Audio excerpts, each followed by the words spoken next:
is about domestic violence. So let's go ahead and start with this is one of my newest pieces also, and it's called "I Only Had Two Drinks." And as you can tell, that's usually the excuse people give in court after they probably killed 2, 3, or a few people. So, drinking and driving last night was a bad decision, and you can tell by the collision because the car had skidded far along the asphalt and tar. That poor little Honda Accord was no match for that big old Ford. 7 vehicles and all were involved in the pileup. Now, cleaning up the wreckage would take a long time, like internet dial-up. Now, what was this person thinking as she was driving and drinking? Thought she had complete control. Bam! Smashed right into a Lincoln. To this day, a little girl is dead and her carcass is stinking. The result left the little girl dead, severe brain trauma to the head. The crash was nothing that I wanted to witness. It left the little girl's body all contorted and twisted. I'm thankful that I missed it. Left the little girl lifeless. Now that's one less life.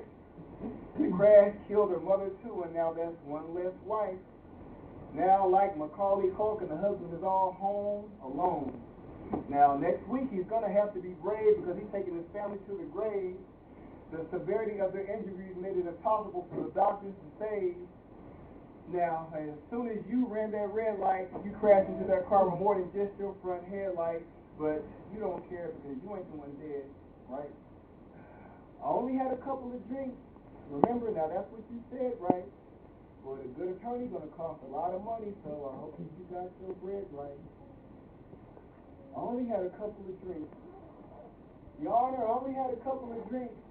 Yeah, you said that in more than just a few years, but those 2 beers cost the family more than just a few tears.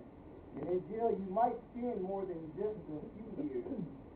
You told the judge, Your Honor, I didn't mean to offend her with the front of my car fender, but the good life that family had, you made them surrender.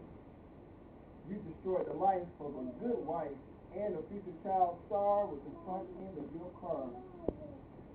Driving while being intoxicated with liquor can end innocent lives quicker. Now, when you drink and drive, you should know that someone might not make it through the day alive. You might kill 1, 2, or a few. Or better yet, you might kill you. Thank you.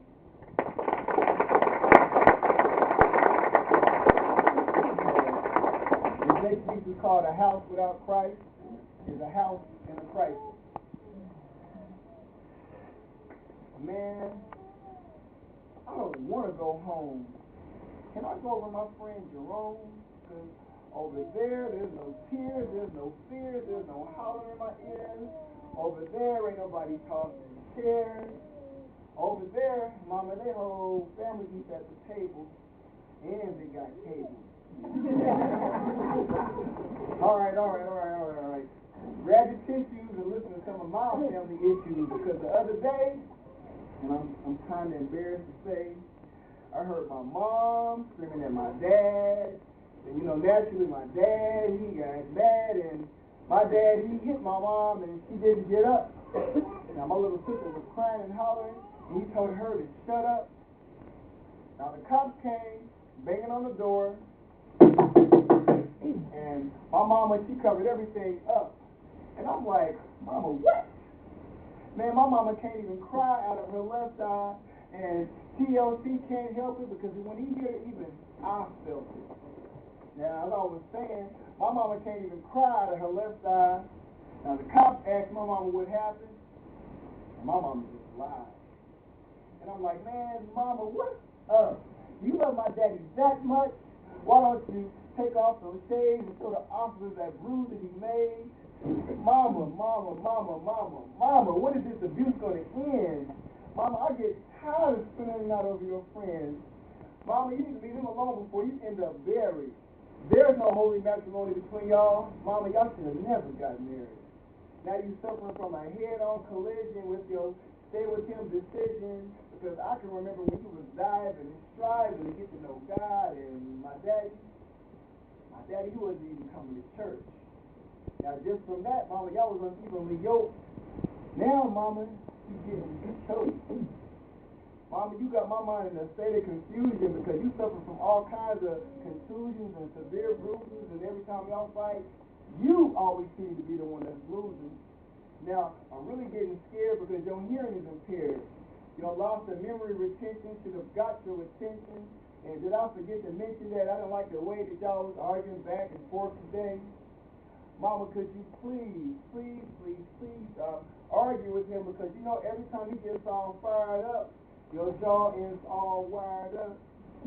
I just don't understand how you can stay with that man. Now, just because he's my dad, don't mean that I can't get mad. And the real reason I'm mad is that you let him keep you sad. It's ridiculous and senseless how many times he has slapped you senseless and knocked you unconscious. How could any female want this? Flowers, cards, and candy? Well, you know, flowers, cards, and candy, well, that's all fine and dandy, but none of that can make up for all the time that you had to put on makeup. Mama, when are you going to wake up? How did you let a man hit on you? How could you let a man sit on you? I think a restraining order is in order, because I get tired of seeing handfuls of hair over there and over there. Mama, do what you got to do. Get on welfare. I don't care, Mama. We can make it out there. Mama, it's time to get Jesus back in your life. Because for right now, I think you need to be just God's wife.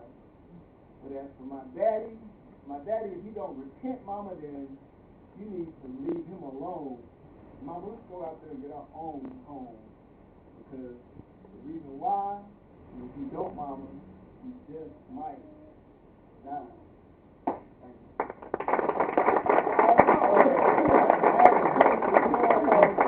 So I'll be here at the end of the show if anybody's interested in everything. So thank you again, and God bless everybody.